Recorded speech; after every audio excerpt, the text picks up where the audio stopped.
প্রতিদিন 4 ঘন্টা যদি আপনি চালান তাহলে আপনার পুকুরে অ্যামোনিয়া গ্যাস থাকবে না, নাইট্রেট নাইট্রাইট এগুলো ভালো থাকবে, পানিতে পিএইচ কন্ট্রোল হবে, আপনার পানিতে অক্সিজেন অর্থাৎ রিজার্ভ অক্সিজেনটা বেশি থাকবে, পাথর উপরে থাকবে, যার ফলে মাছ আর ভাসবে না, মাছ থাকবে না, অধিক দিনতে মাছ চাষ করতে পারবেন।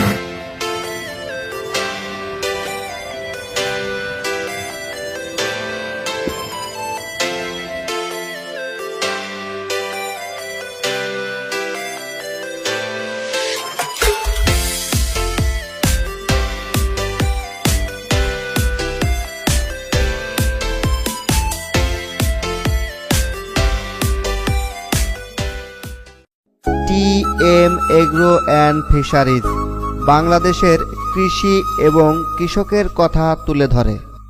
আসসালামু আলাইকুম। টিএম এগ্রো অ্যান্ড ফিশারিজের পক্ষ থেকে আমি মোহাম্মদ মুস্তাফিজুর ইসলাম। আজকে আপনাদেরকে দেখাবো ওয়েভিং সার্ফ এয়ারের পাম্প অর্থাৎ পুশ ওয়েভ এয়ারের পাম্প। পুশ ওয়েভ এয়ারটা কীভাবে সেটিং করতে হয়, এটা কীভাবে কাজ করে সেটি আপনাদেরকে দেখাবো। আমার হাতে যেটা দেখতে পাচ্ছেন এটা হচ্ছে পুশ ওয়েভ এয়ারের পাম্পের একটি ড্রাম। এই ড্রামটি প্রথমে আমি আপনাদেরকে দেখালাম।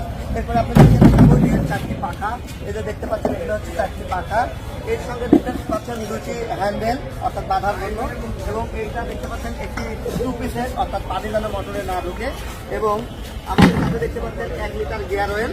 এবং এখন দেখবেন হচ্ছে এই যে ওয়েভিং সার্ফ এয়ারের বা পুশ ওয়েভের মোটর, এটা হচ্ছে একটা গিয়ার মোটর। তো আসুন এটি কিভাবে সেটিং করি, সেট করে কিভাবে চালাতে হয় সেই বিষয়টা আপনাদেরকে দেখাবো। তো আসুন আমরা স্টার্ট করি। প্রথমে আমরা মোটরটি বের করে নিব। দেখতে পাচ্ছেন প্যাকেট খুলতে পাচ্ছেন অনেকগুলো নাট। আমরা প্রথমে নাটগুলো লাগাই নিব। এইভাবে আমরা আসলে চাকাগুলো লাগা ফেলবো। দেখেন আমরা অলরেডি 3টা চাকা কিন্তু লেগে ফেলছি। মানে চাকা বলতে কি এগুলোকে পাখা বলা হয় আর কি। পাখাটা আপনি এভাবে লাগাবেন, আর এটা লাগানোর সময় ভুল হওয়ার কোনো সুযোগ নাই, কারণ কোনো নাট কোনোটাতে লাগবে না। এই 4টে পাখাতে 8টা নাট, তো 8টা নাট আপনার ভুল হওয়ার কোনো সুযোগই নাই। তো আপনি এইভাবে পাখাগুলো লাগাই নেবেন এবং ভালো করে নাটগুলো টাইট দিয়ে নেবেন যাতে কোনোভাবেই এগুলো লুজ না হয়। লুজ হলে কিন্তু আপনি পারফরমেন্সটা বেটার পাবেন না। বেটার পারফরমেন্স পেতে হলে কিন্তু আপনাকে হচ্ছে ভালোভাবে নাটগুলো লাগিয়ে নিতে হবে। আপনার বাসায় যদি একটা এরকম প্লাস থাকে তাহলে কিন্তু আপনি সেটিং করতে পারবেন। এটা সেটিং করার জন্য আমারই কিছু লাগে না, আপনার টেকনিশিয়ান দেওয়ার কোনো প্রয়োজন নাই। আপনি যদি ইলেকট্রিক কাজ একটু বুঝে থাকেন তাহলেই যথেষ্ট, আর যদি নিজে না বুঝে থাকেন তাহলে অবশ্যই একটা টেকনিশিয়ান নিয়ে সুন্দর করে আমার এই ভিডিও দেখে দেখে আপনি সেটিং করতে পারবেন। তো আমাদের ডাম সেটিং করা শেষ। এই যে ঠিক এইভাবে আপনারা এটা সেটিং করে নেবেন। এরপর আমরা মোটর সেটিং করবো। মোটর সেটিংটা কীভাবে করতে হয় সেটি আপনাদেরকে দেখাবো। দর্শক ঠিক এইভাবে ডামটা রাখবেন। ডামটা রাখার পরে ঠিক এইভাবে মোটরটা এখন ফিটিং করে নিতে হবে যেন কোনোভাবেই এভাবে আমরা নাটগুলো দিয়ে দিব। নাটে কাজগুলো লাগাই নিব। তো এখন আমরা এই যে মোটরগুলো আমরা লাগাইতেছি, মোটর সেটআপের কাজ মোটামুটি শেষ। এরপর আমরা গিয়ার অয়েল দেবো এবং এভাবে ফার্স্ট টাইট দিয়ে নেবেন। টাইট দেওয়ার কায়দাটাও শিখা দিলাম। জাস্ট 2জন লোক থাকলে কিন্তু আপনাদের টাইটটা সুন্দরভাবে হয়ে যাবে।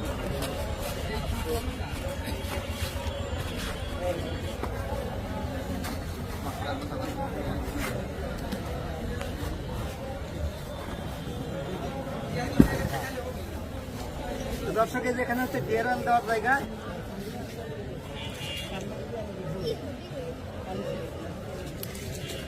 লাস্ট এখানে নেগেটিভ পজিটিভ সংযোগটা দিলেই হবে। এটা একটু গুরুত্বভাবে দিবেন। আর আপনারা চেষ্টা করবেন এটার সঙ্গে একটি সার্কিট ব্রেকার ব্যবহার করতে। এটার সাথে 15 অ্যাম্পিয়ার সার্কিট ব্রেকার দিবেন যাতে কোনোভাবেই আপনি মোটর বা কোনো কিছু জাম হয়ে গেলে অটোমেটিকলি যেন বন্ধ হয়ে যায়, আপনার লাইনের জন্য যেন কোনো ক্ষতি না হয়। 16 বা 20 অ্যাম্পিয়ারের সার্কিট ব্রেকার দিলেই হবে, কারণ হচ্ছে এটা 2 হর্সের মোটর। সুন্দরভাবে তারটা টেপিং করে দিবেন যেন কোনোভাবেই পানিতে কষ্টকাতর না হতে পারে। তার টেপিং করা শেষ। এটা আপনার এটার সাথে সুন্দরভাবে আটকা দিবেন যেন কোনোভাবেই তারটা লুজ সংযোগ না হয়, বা এর পাশে একটা বাঁশ বেঁধে এটা একটু উঁচা করে বেঁধে দিবেন যেন তারটা এর সাথে প্যাঁচ না খায়। তো আমরা আপাতত এটার সঙ্গে বেঁধে দিব। এবার আপনারা দেখতে পাচ্ছেন মোটরের সেফটি, এই সেফটি টুপিটা দিবেন যেন বৃষ্টির পানি বা কোনো পানি যেন মোটরের ভিতর না যায়। মোটরটাকে নিরাপদ করার জন্য আপনারা এই টুপিটা লাগা দিবেন। এরপরে ঠিক এটা লাস্ট দিয়ে দিবেন। এই তো কাজ শেষ। এখন আমরা লাইন দিব। দেন আপনাদেরকে দেখানোর চেষ্টা করবো। এই যে দেখতে পাচ্ছেন, এটার নাম হচ্ছে পুশ ওয়েভ এয়ারটক। আমরা পুশ ওয়েভ এয়ারটক, এটাকে কেউ কেউ ওয়েভিং সার্ভ এয়ারটকও বলে থাকে। দুইটাই নাম পুশ ওয়েভ এবং ওয়েভিং সার্ভ এয়ারটক। অলরেডি আমাদের মোটরটি চালু হয়ে গেছে। এই মোটরটি মূলত 3 থেকে 4 বিঘা বা 5 বিঘা জলাশয় যাদের, তাদের জন্য এটা খুবই স্ট্যান্ডার্ড, তারা এটি ব্যবহার করতে পারেন। এইটাতে ঘন্টায় 2.5 কেজি অক্সিজেন দিবে আপনার পুকুরে, এবং সেই সঙ্গে ঢেউ দিবে। এই ঢেউ 3 বিঘার উপরে পুকুরের জন্য কোনো পানের কোনো ক্ষতি করবে না। তবে 3 বিঘা অর্থাৎ 1 একরের নিচে এই ব্যবস্থাটা না ইউজ করাটাই ভালো। যাদের পুকুরের সাইজ অন্তত 1 একরের উপরে, 3 বিঘা 4 বিঘা 5 বিঘা, তাদের জন্য কিন্তু এটা ভালো। এটা হচ্ছে 220 লাইনে চলে, অর্থাৎ বাসাবাড়ির যে লাইনটা আছে সেই লাইনে এটা চলবে। এটার বিদ্যুৎ কনজামশন হচ্ছে 1500 ওয়াট। 1500 ওয়াট বিদ্যুৎ এটাতে নিবে, অর্থাৎ 1.5 ইউনিট, ঘন্টায় 1.5 ইউনিট বিদ্যুৎ খাবে। বাসাবাড়ির লাইন যদি 6 টাকা বা 8 টাকা হয়, তাহলে 1.5 ইউনিটে 12 টাকা ঘন্টায় বিদ্যুৎ খাবে। প্রতিদিন 4 ঘন্টা যদি আপনি চালান, তাহলে আপনার পুকুরে অ্যামোনিয়া গ্যাস থাকবে না, নাইট্রেট নাইট্রাইট এগুলো ভালো থাকবে। পানিতে পিএইচ কন্ট্রোল হবে। আপনার পানিতে অক্সিজেন অর্থাৎ DO লেভেল, ডিজেল অক্সিজেনটা বেশি থাকে, পাইপের উপরে থাকবে, যার ফলে মাছ আর ভাসবে না, মাছ ভাসবে না, অধিক দূরত্বে মাছ চাষ করতে পারবেন। এই সকল সুবিধার জন্য আমাদের এই এয়ারটরগুলো আপনারা ব্যবহার করতে পারেন, যেটির নাম হচ্ছে ওয়েভিং সার্ভ এয়ারটর বা পুশ দ্য ওয়েভ।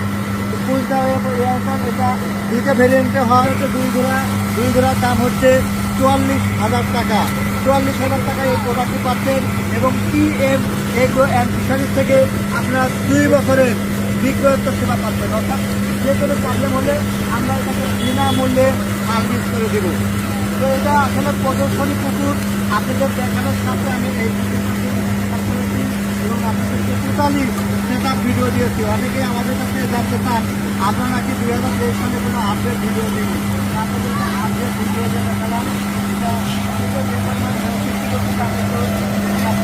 দেখায়, অনেকে এটা যথেষ্ট ভালো হয়ে দিচ্ছে।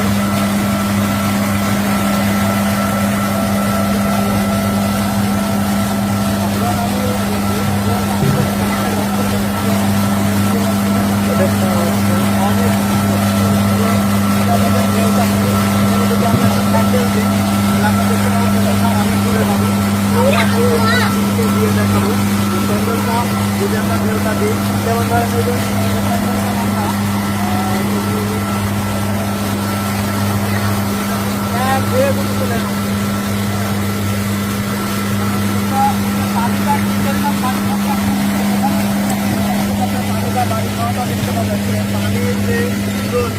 পানির যে অবস্থান, এটা কি স্পিডে থাকবে দেখতে পাবেন। এই ঢেউর কারণে মাছটা ভালো থাকবে, পানিটা মিশ্রণ হবে। শীতের দিনেও আপনারা মাছ চাষ করতে পারবেন, কারণ শীতকালে মাছ চাষটা ব্যাহত হয়, আপনারা শীতকালে মাছ চাষ করতে পারবেন। তো TM এগ্রো অ্যান্ড ফিশারিজের এই প্রোডাক্টগুলো পেয়ে যাবেন। যারা নিতে চান নিচের ডিসক্রিপশন দেওয়া নাম্বারে যোগাযোগ করে আমাদের এই প্রোডাক্টটা নিতে পারেন। সবার সুস্বাস্থ্য এবং মাছ চাষের উজ্জ্বল ভবিষ্যৎ কামনা করে বিদায় নিচ্ছি। আমি TM Mofizul Islam, TM agro and fisheries limited, Natore. আল্লাহ হাফেজ।